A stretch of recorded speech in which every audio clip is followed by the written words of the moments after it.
Imagine pouring your heart, sweat, and countless sleepless nights into your dream business, only to watch it crumble within months.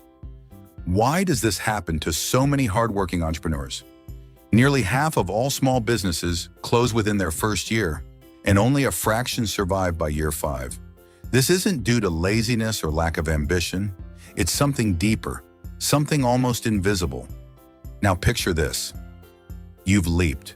You've left your steady job to pursue your dream business, filled with excitement and a vision of freedom.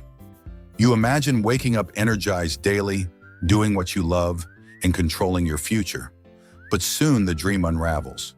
You're working longer hours than ever, juggling endless tasks, and the freedom you craved feels like a distant memory. This isn't just your story, it's the reality for countless entrepreneurs. And it's precisely what the E-Myth Revisited sets out to fix. At its heart, the E-Myth Revisited reveals a simple but powerful truth. The skills that make you great at your craft aren't the same skills that will make your business thrive. This is the entrepreneurial myth, the belief that knowing how to do a business's technical work automatically means learning how to run a business. It's a silent killer of small businesses. But there's hope. Gerber offers a new way of thinking. A truly successful business isn't built on the owner's nonstop grind. It's built on systems with predictable and scalable processes that allow the company to grow and thrive without your constant involvement.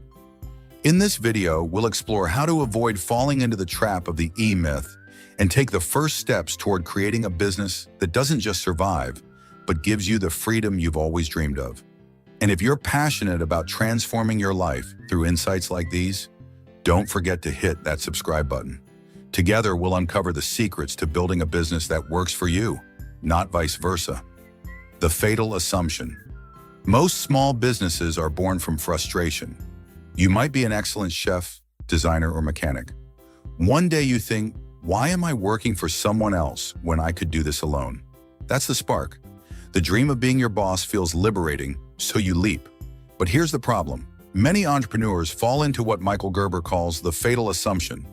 This is the belief that understanding the technical work of a business automatically means you know how to run a business.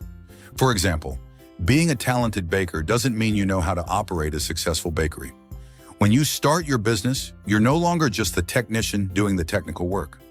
Suddenly, you're also responsible for marketing, accounting, customer service, inventory management, and more. The dream of freedom quickly turns into a nightmare of exhaustion. You wanted to escape your boss, but now your business has become your boss, and it's the toughest boss you've ever had. This is why so many businesses fail. Owners get trapped in the day-to-day grind, never stepping back to see the bigger picture. They're working in the business, not on the business. Recognizing this fatal assumption is the first step toward breaking free. The 3 roles within you. To understand why the fatal assumption happens, you need to know about the 3 roles within every business owner: the entrepreneur, the manager, and the technician. These roles aren't just job titles. They're parts of your personality, each with its strengths and weaknesses. Let's start with the entrepreneur. This is the dreamer, the visionary, the part of you constantly imagining a better future. The entrepreneur loves to innovate, take risks, and explore new opportunities. They thrive on big ideas but often overlook the details. Next is the manager, the practical organizer. The manager craves structure and efficiency. They focus on planning, setting schedules, and creating order out of chaos. Without the manager, the entrepreneur's grand ideas would never come to life. However, managers can sometimes be overly cautious and afraid to leave their comfort zone. Finally, there's the technician. The technician is the doer who loves rolling up their sleeves and getting the job done. They take pride in their craft and focus on the present moment. While this role is essential, technicians often resist change and get stuck in a routine, avoiding anything that feels like management or strategy. Here's the problem. These 3 roles are constantly at odds. The entrepreneur dreams of growth, but the technician wants to stick to their craft. The manager tries to keep everything organized, but the entrepreneur keeps introducing new ideas that disrupt the system. This internal conflict creates chaos and prevents the business from moving forward.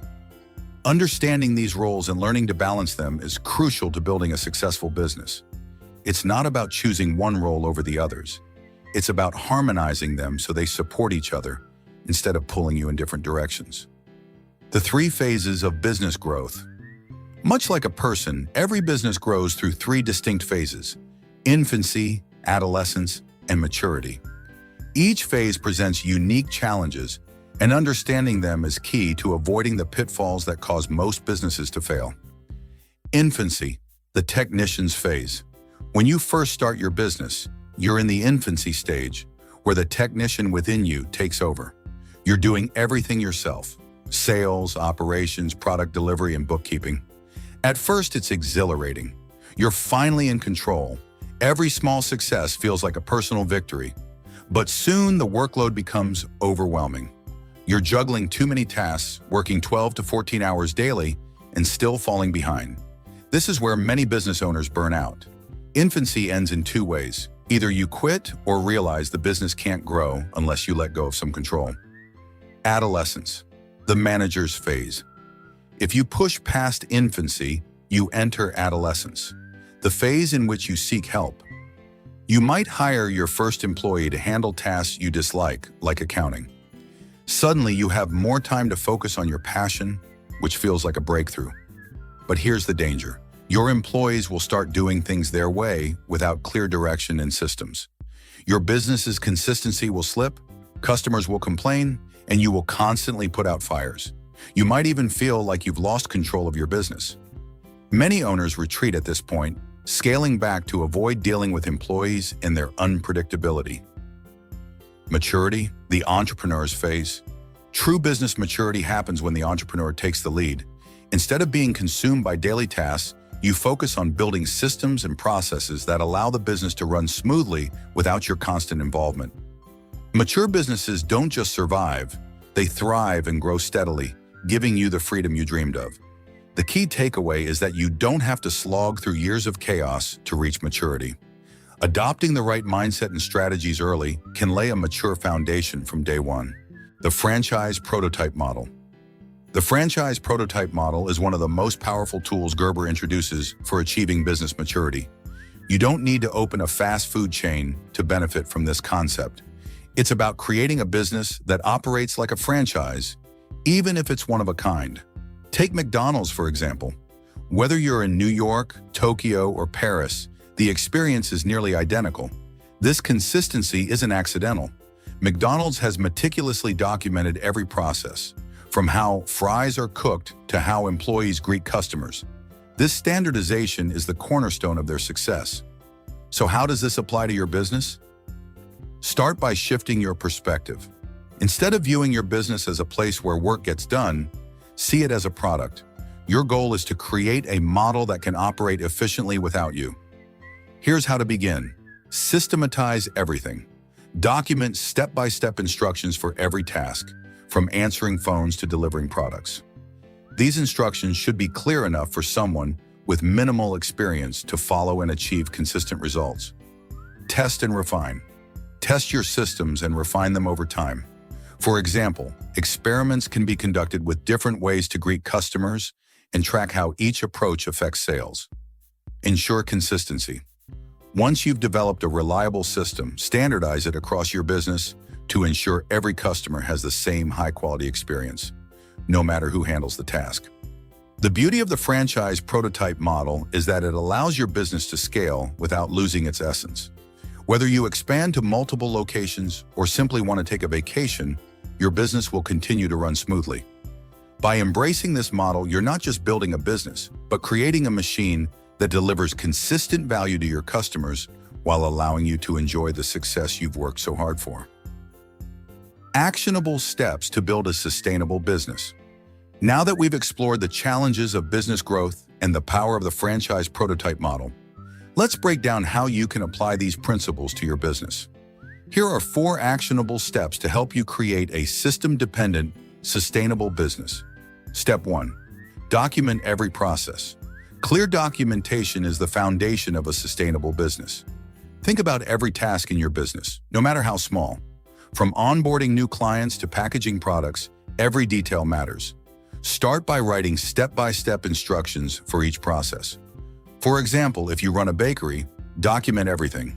the recipe for your signature cake, the oven's temperature settings, and even how to greet customers.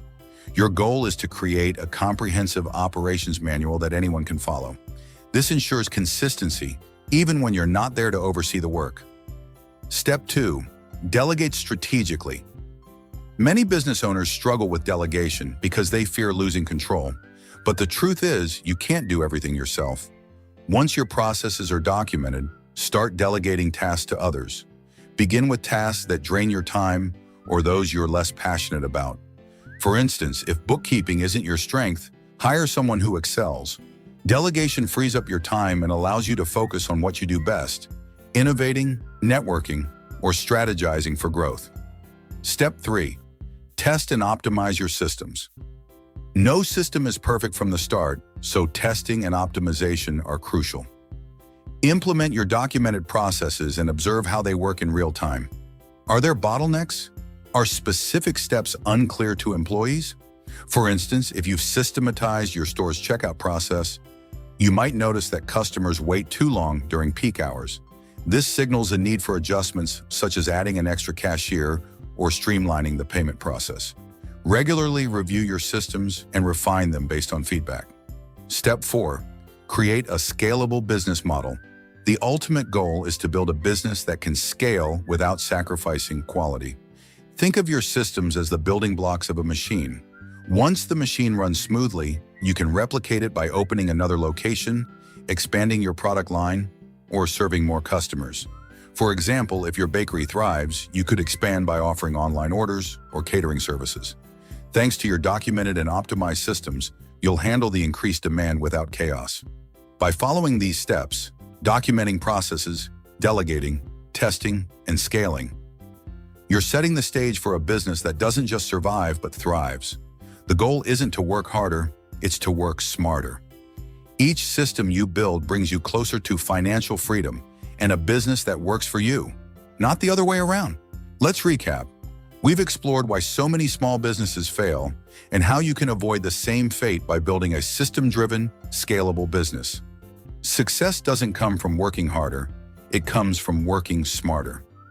By balancing the roles of the entrepreneur, manager, and technician and implementing a franchise prototype model, you can create a business that thrives without you. If you enjoyed this video and want to continue learning how to build a life of financial freedom, I recommend checking out Robert Kiyosaki's Cash Flow Quadrant. It's the perfect companion to the E-Myth Revisited and will help you shift from earning a paycheck to creating lasting wealth. Before you go, like this video, leave a comment with your biggest takeaway and subscribe to the channel for more insights like these. Your journey to financial freedom starts with a single step, and I'm here to guide you every step of the way. Thanks for watching, and I'll see you in the following video.